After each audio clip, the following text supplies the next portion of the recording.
This conference will now be recorded. Welcome to the Sunday support sessions.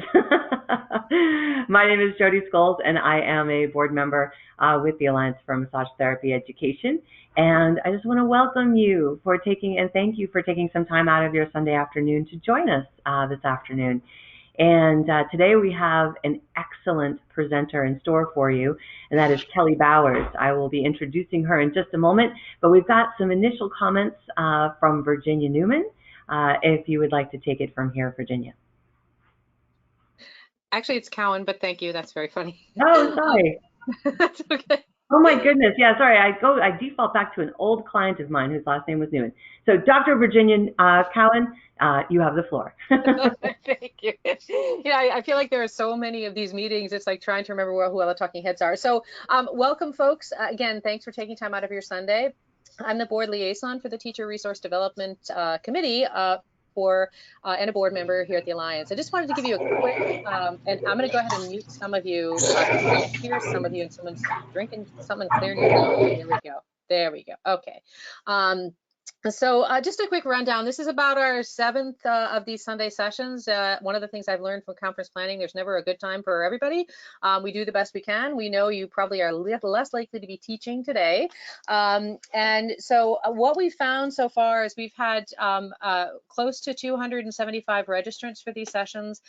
We're getting massage therapy educators together to talk and to listen, and it's really exciting. We have had people present on just how they're moving things online into a distance format. And we've had presentations from all over the country.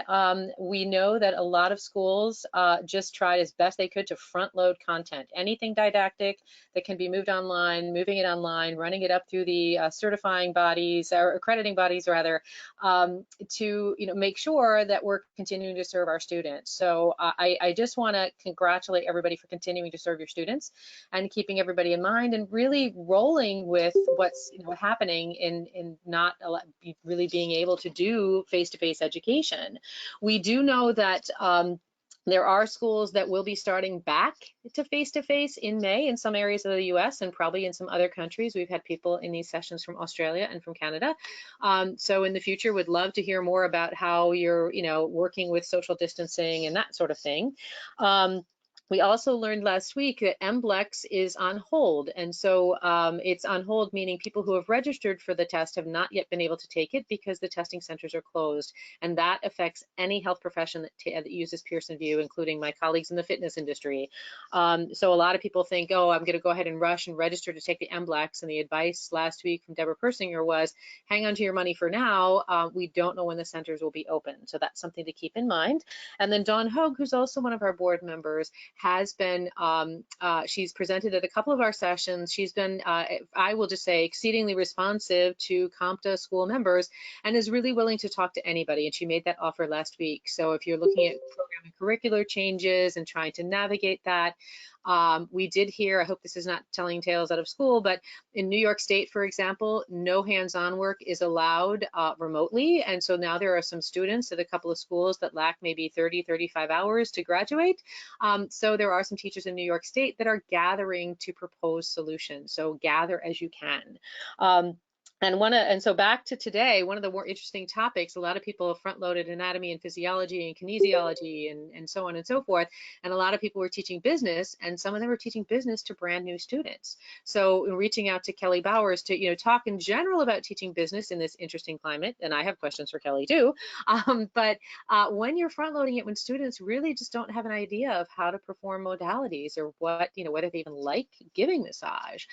So I'll turn this back over to Jody to introduce Kelly, and we'll be back. We're going to try and have time for some Q&A today, and we will not be recording the Q&A, so that will hopefully encourage some of you to queue or offer answers and not feel like you're going to be broadcast and recorded. So I'm going to turn back over to you, Jody. Thank you. I wanted to let our watchers know that if you're watching this live, up in the upper right-hand corner of your screen, you'll see a few icons. You'll see some people icons. You'll see a round circle that looks like a conversation cloud. You'll see the gear box.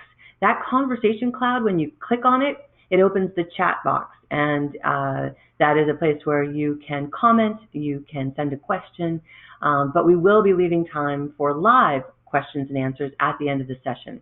So just wanted to give you that little heads up if you wanted to communicate or ask something during the session. So it's my great pleasure to introduce Kelly Bowers. Kelly is a remarkable woman. She is a woman of power. She is an author of 2 different books, actually several books, but the 2 I want to mention are Can I Deduct This? It's a book for massage therapists on what they can and cannot deduct. And again, another book about massage therapy, and that is The Accidental Business Owner. So those are available for you. She is a regular presenter at the AFMTE's National Conference and recently also at the AFMTE School Summit. Kelly is also a teacher. She teaches in 2 programs, one in Washington, D.C. and one in North Carolina, where she specializes in teaching business. And that's why she's here today. Welcome, Kelly Bowers. Thank you. I'm really happy to be here to everybody. Say hi to everybody. See some folks I know and a whole lot of people I don't. Really excited about the opportunity also to talk directly about an aspect of most massage programs that is sort of secondary to a lot of the way we think about massage education, and that's business. I have many, many, many strong opinions about how business ought to be taught and how it ought to fit into the curriculum. I will try not to overwhelm you with those because, yikes, I can be opinionated. So let me start with something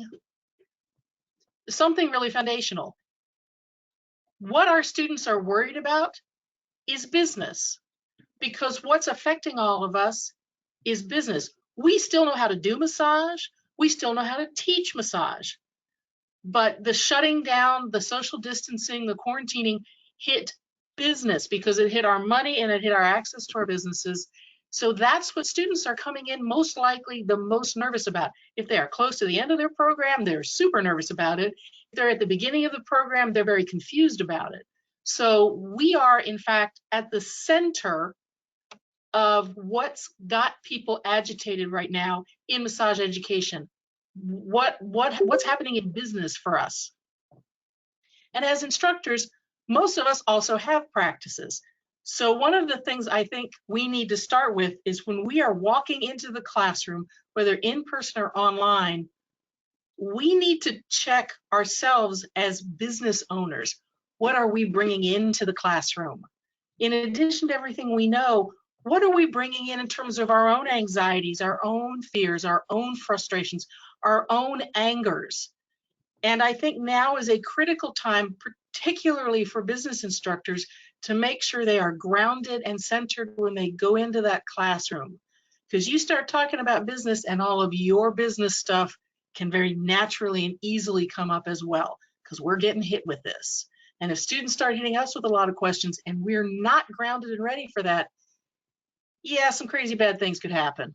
So first, let's take care of ourselves as instructors who are also business people and make sure we're grounded and centered when we go into that classroom, whether in person or online. The other thing is, this is a great time to remember that given the nature of the kind of schools we are, we're not teaching business from an academic point of view. We're teaching business from a practical point of view. To go back and revisit that foundation. It's one thing to talk about business planning. It's more important that we show people how to do business planning, how to do calculations for your rates, how to do these things. This is very much a how to do. This is sort of the business version of hands-on, because it's great to have a solid academic grounding if you are going on for more academic education in business, but that's not what our students are doing. They need, as soon as they graduate, practical information about how to run a business. It's not something that's going to happen like down the road somewhere, because 95 to 100% of our graduates are going to start either looking for a job or trying to set up a practice as soon as the ink is dry on their license. So this isn't a down the road thing. This is an immediate thing. They'll need to answer business questions in some ways before they answer massage questions, because they got to get themselves open for business before they can even do the touching. So we need to be giving them very practical advice and advice they can use as soon as they get out of school, as soon as they get their license. That's something that's critical or important to realize. The business doesn't happen later, the business happens immediately. One of the challenges or opportunities, they're always linked with each other, in our practical education is that we need to lay out the pros and cons of self-employment or other employment, working for somebody else or working for yourself. Historically, we've really promoted self-employment because for a long time, that's really all there was. When I graduated 20 years ago, there were a handful of places you could work as an independent contractor. And I knew of one place in the DC area that was hiring people as an employee. So of course, everything that was taught in the business program was about self-employment. That's not true anymore. But there's still there can still be a bias towards self-employment because, quote, that's where you make all the money. That's more complicated than that. But as business instructors, it's super important now to talk about the pros and cons of both of those kinds of settings. How many small business owners, massage therapists, were shocked to discover they weren't eligible for unemployment because they were self-employed? Now, I've never talked about that in my business classes because before this pandemic, I never thought about it. I never thought about unemployment. So we have to be laying all of these factors out instead of assuming that one or the other is better. I mean, when I moved here to North Carolina 3 years ago, I actually went to work for somebody else as an employee. I'm eligible for unemployment straight up. It's not something I took into consideration when I accepted the job, but here I am 3 years later going, oh, well, that's a benefit I hadn't taken into consideration. Now, that's not a benefit I think that comes up a lot because these kind of pandemics are not common. But I think teaching the broad range of advantages and disadvantages of employment versus self-employment is really important. And as a side note to that, we need to make sure students understand it's not three options: employment, self-employment, and independent contracting. That independent contracting is just an expression of self-employment because people get real confused about that. Because we assume if we're working for somebody else or in somebody else's shop, we're kind of like an employee. And that's why independent contracting is really a confusing and complicated topic for us. But we need to make sure students understand that because of things like not being eligible for unemployment. So that's some of the first things I would say about teaching business right now. We need to make sure we're taking care of ourselves, coming into the classroom grounded and centered. We need to be talking about the real world because that's what students want to know. This is a unique opportunity, I realized when thinking about it, to do a flip. We've often heard about flipping the classroom. This is an opportunity, maybe, to flip the curriculum for business instructors. And you're going to have to just kind of ride with me on this for a minute because I'm still working out my thoughts on it. If we look at the way massage programs are normally structured, it's the huge mass of it is about massaging, what we do with our hands. And then there's this add-on piece called business. And people are comfortable with it, people are uncomfortable with it, but it's often not well integrated into the program. It's just kind of this thing off to the side. We have the opportunity now to teach business before they get their hands on people. What that means is they can be processing the experience of having their hands on people through the lens of business. And some people would say that sounds awful. Massage should never be, we shouldn't be teaching through the lens of business, except that business is absolutely a reality for our students. I don't know about you, but in the classes I'm teaching, literally 95 to 100% of the students expect to use massage to generate income. Small income, large income, all their income. They're all expecting to do business because that's what business is, exchanging services for money. So when you walk in with the intent of using massage to generate income for yourself, you walk in as a business person, whether you realize it or not. So if we're sort of flipping the curriculum, students have the opportunity as they're learning and experiencing different hands-on modalities to go, how would I market this? What kind of people would be drawn to this work? Why would I charge more for this versus this? They're thinking about massage through the reality of the fact that they're going to turn it into a business, the vast majority of them. One of the great places this can work for the students is in their clinic experiences. Whenever I go to a conference, I talk to the franchise vendors that are there and say, okay, as a business educator, what do students need that's a problem for them when they come to you? And one of the things they say is a good intake, checking in on pressure, and knowing how to talk to the client after the session, especially that intake and outtake, for lack of a better term, are something a lot of students or new grads really struggle with. So students have an opportunity to go into clinic with a mindset of, okay, if I want to work for somebody else like a franchise, I need to be good at this. Let me really see what I'm good at here, pay attention to how this process works, and kind of practice some of the things my business instructor told me about how to interact well with a client in these settings. In addition, the clinic is a great opportunity for students to start to notice who they connect with, who they click with.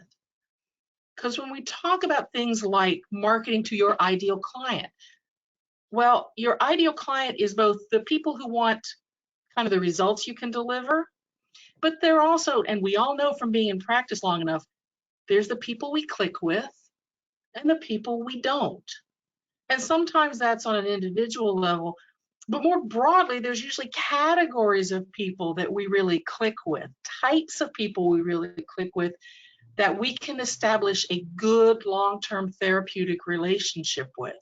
And other people we just don't. That's okay, it just happens. But clinic, for example, is an opportunity for students to start noticing those kinds of interactions, so that if they come to the point of going, okay, I'm working on a business plan, I need to define my ideal client, let me think back to clinic, how did that work, what did I notice? So I can understand that hearing the fact that the massage education can be experienced through the lens of business can kind of set some people sideways, like that doesn't sound right, that can't possibly be good. But because business is the reality for our students, the vast majority come in with a business intent, giving them the opportunity to think about all the hands-on stuff they're learning through the lens of what they want to build as a business or an employment for themselves is a new opportunity that's present for us now that like it's never been before. I mean, when has this ever happened that you got all the academic stuff first and then the hands-on stuff? So as instructors, we have a unique opportunity to say to the students, when you're practicing Swedish, when you're practicing myofascial, when you're practicing the deeper tissue, when you're working on your anatomy, like here's the leg, here's the arm, can you find the flexors, all of that kind of stuff, just notice about yourself. Where do you feel most at home? Where do you feel most comfortable? Can you imagine yourself out in the world as a practitioner, as a business person, promoting this work or providing this work? Think about the problems you can solve with each of these modalities, because it's a huge part of your marketing. So I think this is really kind of the coolest thing that's available to us right now, is a chance not to just flip the classroom, but to flip the curriculum and give these students an opportunity to start in a different place and process the rest of the curriculum from that very different place. This is kind of the thing I'm most excited about, because when I work with students in the classroom and say, okay, let's start talking about like mission statements and ideal clients and target markets, they're trying to remember things that they did in the curriculum, but they weren't thinking about it in those terms. So it's a struggle for them. And the other part of this is we could also potentially split the business curriculum, part of it up front, part of it more towards the end, when it can say in the beginning, look, here's a bunch of concepts that it's important for you to understand. as you are going through your hands-on training, notice these things. And then we're going to come back together sort of one last time and try to translate that into the foundations of a business plan or the foundations of your business planning. And that's kind of a cool idea too. Again, it's processing the curriculum through the mindset of business. But it also gives us a chance to have our students walk out of the school truly ready for the world they want to be in, which is a world where they can make some money as massage therapists. Those are the things I've been thinking about this week as I have thought about what does this whole chaos, because it's chaos, what opportunities does this present to us as educators, particularly as business educators, that we can experiment in a way, because we're going to have to anyways. It's all experimentation right now, but we can experiment with what if we came at the curriculum this way instead of this way. One of the things that's tough, I think, as a business instructor is every curriculum wants to convey the joy and the art of massage, because there's a lot of joy and a lot of art in what we do. And people, by the time they come to me, they're really invested in that and they're excited about it. They're very heart-centered people anyways. And then I go, okay, thud, business. Okay, data. Okay, define things. Okay, make choices. Okay, crunch some numbers. And they're like, oh, it was so sunny. And then we took business. And honestly, students are pretty excited when they come to business because they're scared of the business side of not being ready for that. But it's also kind of like, oh, here we are, happy, oh, thud, now it's algebra. So this is an opportunity to bring those two aspects of life as a massage therapist together in a new way in our curriculum, because they are integrated in the real world. The vast majority of us, we're trying to make some money with massage. We're business people, whether that feels natural or not. So that's the biggest part of what I have to say. If people have thoughts on that, I would love to hear them. Who thinks I'm out of my mind? Who thinks this is the worst idea they've ever heard? Nobody? Okay. Ooh. Possibilities here. I'm wondering if there are any school administrators or directors of education who are hearing this and either intrigued by it or kind of put off by it. Brenda Rayner, I happen to know you personally, and I know you're a director of education. What do you think about this? I think you're brilliant. She's still there. She was there a minute ago. Can you hear me? Well, apart from that. I'll put it in the chat. It's going in the chat. You're breaking up a bit with us, Brenda. Yeah, Brenda said she's going to go ahead and put it in the chat. Okay, while she's doing that, just real quick, Kelly, yes. Are we at the end of the formal presentation? If so, I want to stop the recording. So before we get to Q&A, but now we can't hear you. This is the end of the formal presentation. Okay, so just very quickly, William Floco, I don't know who you are, but you're sharing your screen, and I'm wondering if you can unshare your screen so we can have the talking everybody back. It looked like you hit a button at the center. Thank you so much. Just very quickly, before we turn off the audio, I want to point something out, and then in terms of facilitating the discussion, if we can follow a discussion thread through the end and move on to the next one, I think that will help. So much of what Kelly said was very meaty, and I just want to point out that the word you didn't say is the word we should talk about. It's really client-centered to start to have students think about how they can serve their clients and build a business rather than what do I like, what do I want to do, and let me go find that. So I just want to share that and say thank you so much. So I'm going to go ahead and pause recording, and that's the end of our formal presentation today. Thank you.